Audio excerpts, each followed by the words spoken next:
বাংলাদেশে নবায়নযোগ্য জ্বালানি থেকে বিদ্যুৎ উৎপাদন প্রকল্পে ব্যয় নির্ধারণে ব্যাপক অনিয়মের প্রমাণ পেয়েছে ট্রান্সপারেন্সি ইন্টারন্যাশনাল বাংলাদেশ টিআইবি।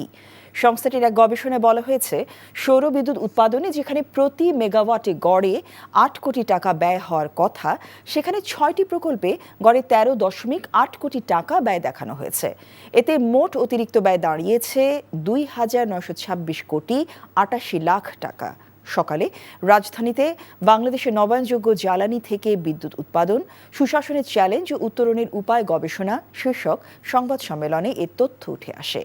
গবেষণায় দেখা যায়, দেশের মোট বিদ্যুৎ উৎপাদনের সক্ষমতা প্রায় ২৮,০০০ মেগাওয়াট হলেও নবায়নযোগ্য উৎস থেকে বিদ্যুৎ উৎপাদনের অংশ মাত্র ৪.৮%।